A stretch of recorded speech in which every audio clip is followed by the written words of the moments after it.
This is the Sexy and Geeky interview with Sam Orchard. Hello! Hello. First New Zealand interview. This was a weird one to arrange for times, but I'm glad we're both here. Yes. It's early where you are and late where I am. Yeah, it's about 10:30 in the morning over here. Yeah. Unfortunately, England is sunny for once, which is nice. Oh, well, that's very nice. It's very dark outside. It's 9:30 in the evening here. Alright, so the seasons change towards that side of the world, but you don't get, like, the days aren't dark and the nights aren't light. Yeah, no. Good, just wanted to check. So you create a kind of comic and blog thing now, I suppose, called Rooster Tails. Yeah. How would you describe Rooster Tails? Because there's a lot of different facets going on to it now. Yeah, I guess it's generally an autobio webcomic about me, and a lot of ones feature my partner as well, as we both kind of transition or have transitioned, are transitioning from female to male, and from female to genderqueer, whatever gender we end up being. Yeah, and the title comes from a story of a chicken that came into your garden, I believe, and just Yeah, it was actually it's at Joe's parents' house, and a chicken that came into their place because they live out on a kind of small farmlet thing, and they've had quite a few trans and genderqueer animals on their property before, but this particular chicken rooster thing kind of wandered into their yard, and it took them a long time to realise what it was, and I don't think they have figured it out. But they were very excited to tell Joe and me about it, so I wrote a little comic. Cool.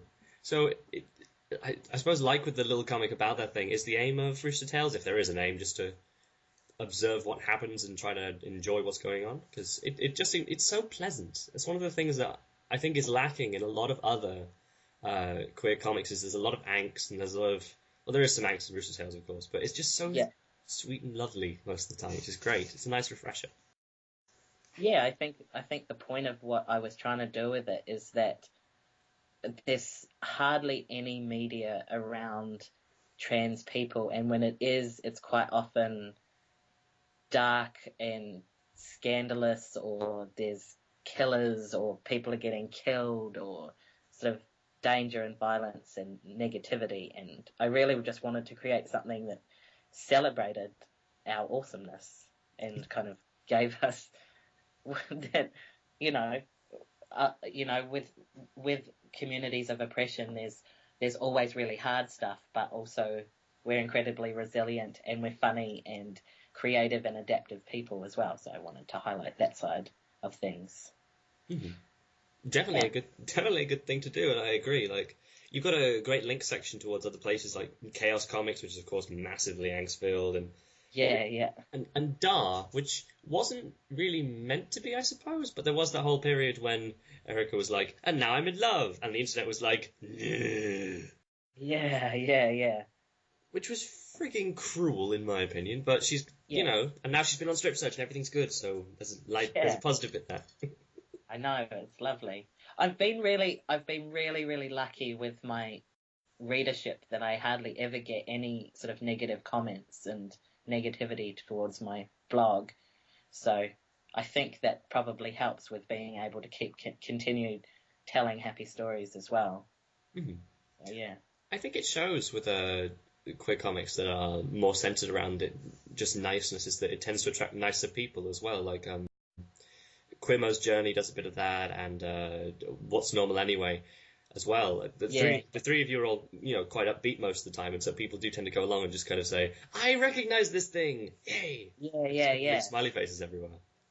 And I think we've kind of all popped up in the last couple of years when there's much more visibility about trans masculinity as well. And there's a lot more conversations happening around that stuff. So it is kind of more talked about and more celebrated than it has been probably in the years before that as well, which kind of helps, I think. Yeah, true. I mean, you started the comic back in January of 2010. I believe. Yeah. So you've been around for the whole kind of the rise in mainstream media of kind of going, oh, we should include the trans thing in here. Do. Yeah, that's right. Which is, Yeah. it's been nice and positive. It was weird at first, but it's getting there, definitely. Yeah.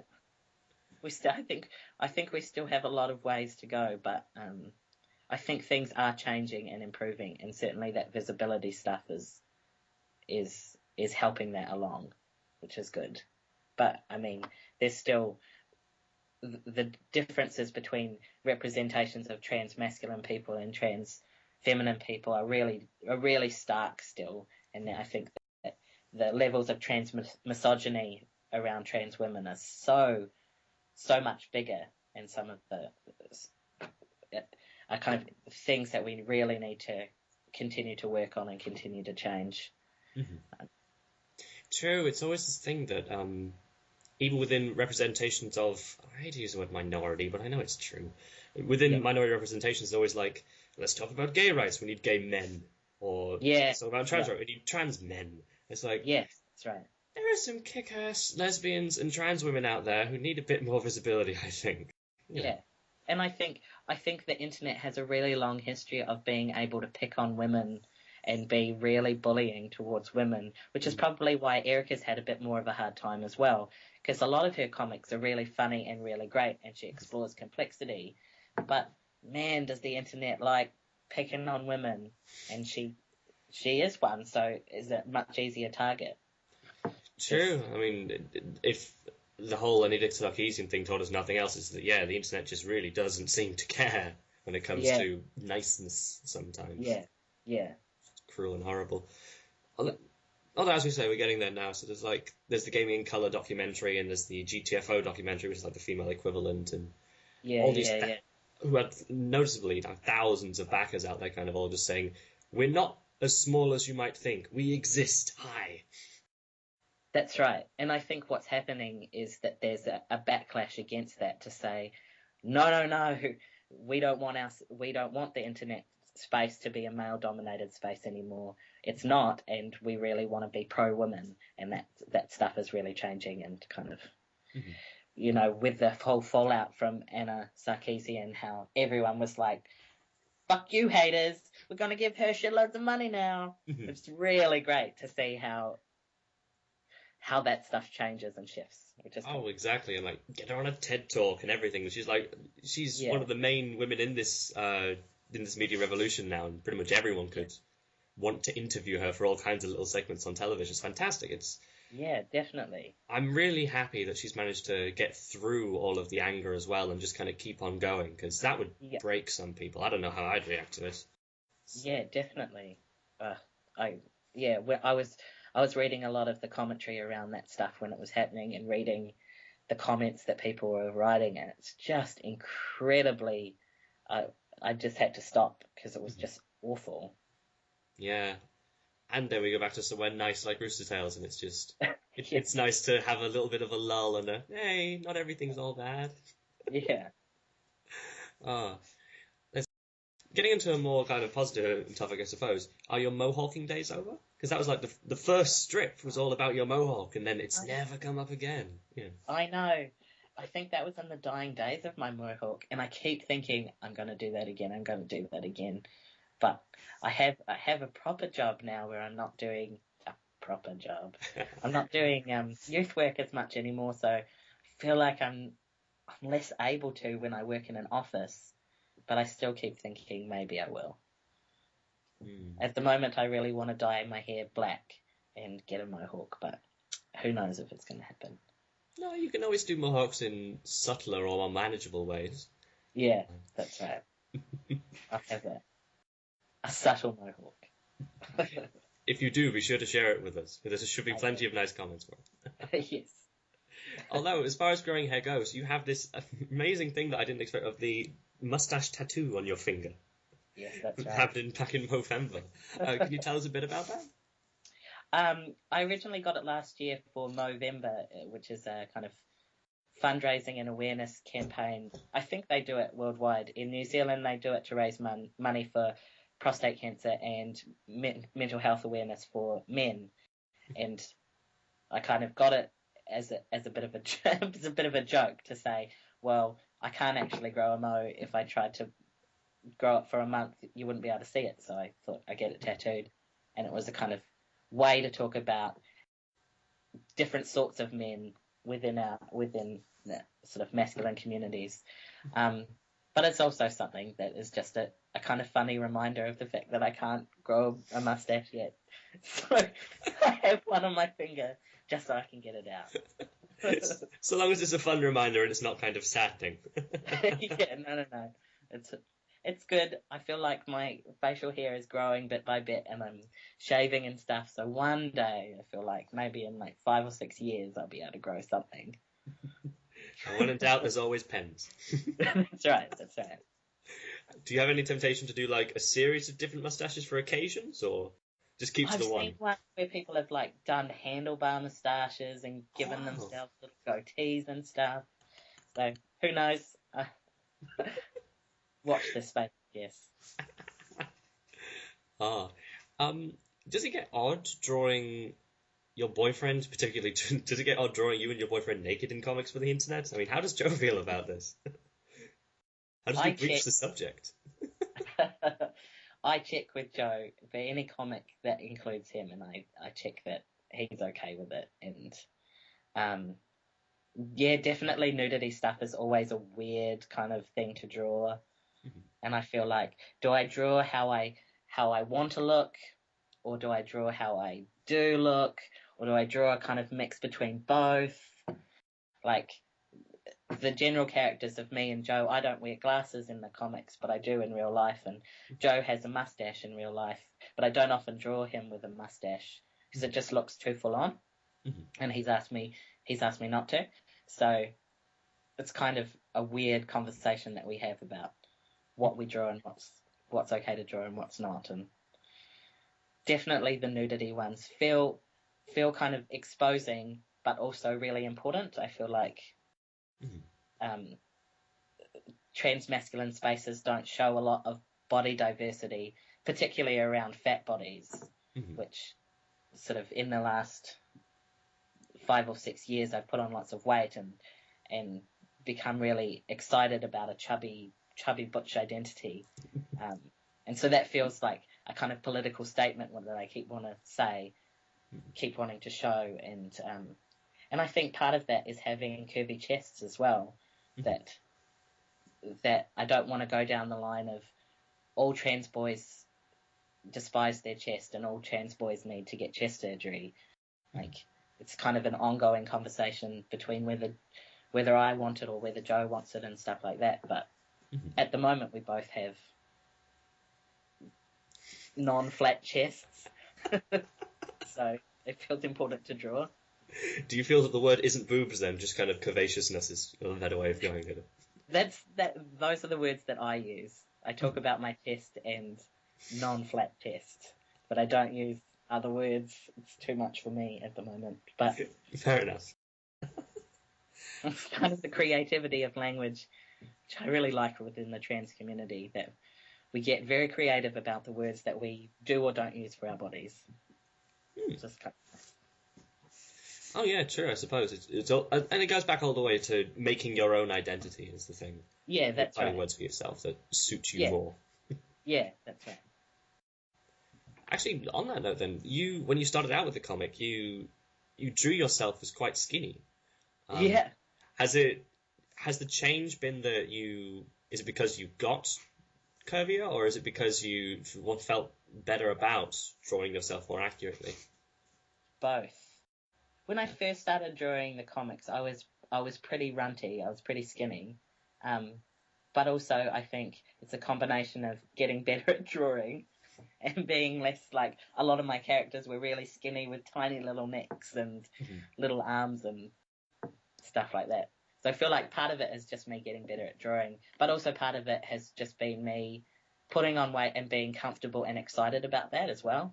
And noticing that within a lot of the Tumblrs and online groups that I follow that have transmasculine bodies, there's a real body policing thing that happens around curviness, and it's kind of there's an equation of curviness equals femininity, and so get rid of those curves and you'll be as masculine as you can. And so there's lots of really, really skinny white boys, and I feel I have a kind of instinctual reaction against that, and so have felt like I wanted to put a really different point forward, which is part of why I did my series on chubby boys with strap-ons of these kind of quite flirty looking boys who had lots of curves and were super sexy, and yeah.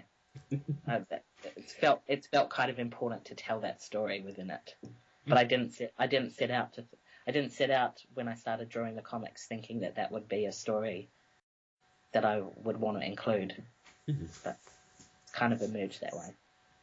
Yeah, just as you said before, just taking things as they come and enjoying them as they happen. Yeah, that's right. And it is a very nice little series, the Chubby House and Strap. Yeah.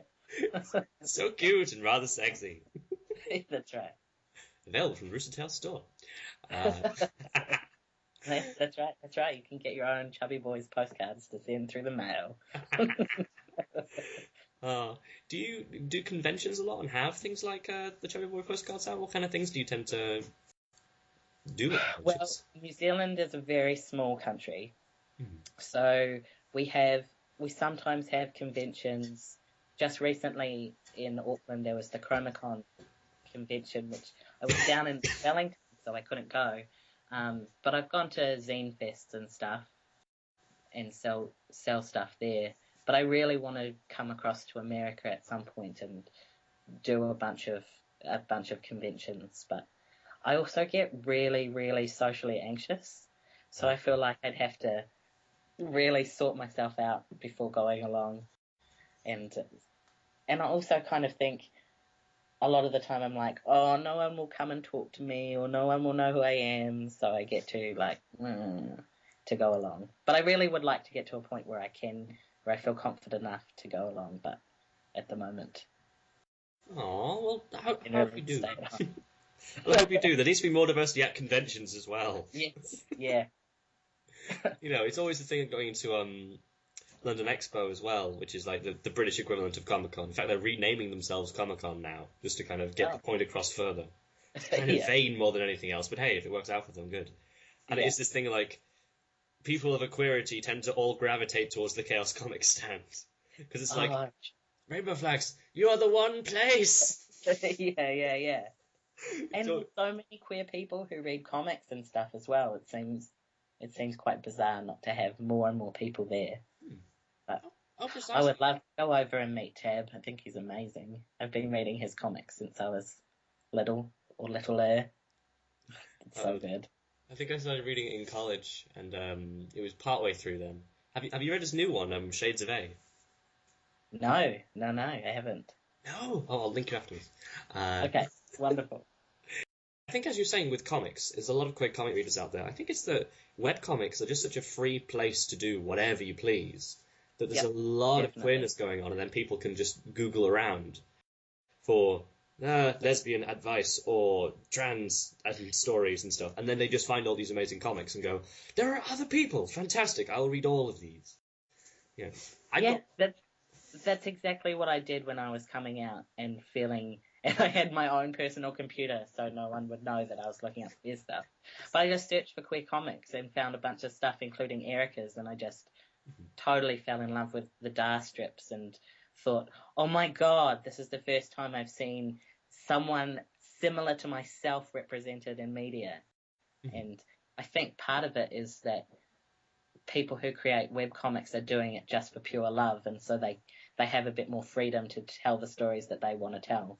So, yeah, it's so great. And it's so nice to see more and more trans guy comics popping up, like What's Normal Anyway and Queermo's Journey and stuff. And there's a cute one called Platypus on Tumblr as well that I really like. Ooh, make a note. I've not read that one. I'll send you the link. Yeah. But yeah, it's this thing that a lot of conventions now, it seems to have gone even further now that conventions are being funded through crowdsourcing sites like Kickstarter. So GamerX was like, we want to make an LGBTQ gaming convention. Would people fund that? And then several $1,000s later, Wow. The answer was yes. Cool. So they're doing that in San Francisco. Cool. Yeah, see, I have to look them all up and then try and plan like a 3-month jaunt across America and just. Well, that's the way to do it, really, with the States, I think. Because it's going to be difficult enough getting in. Just kind of go, make sure the passports are right and pay the health thing, or not pay the health thing, then try not to get run over. Yeah. You know, may as well make it a nice road trip while you're at it. Do the Hannah Hart thing. Yeah, that's right.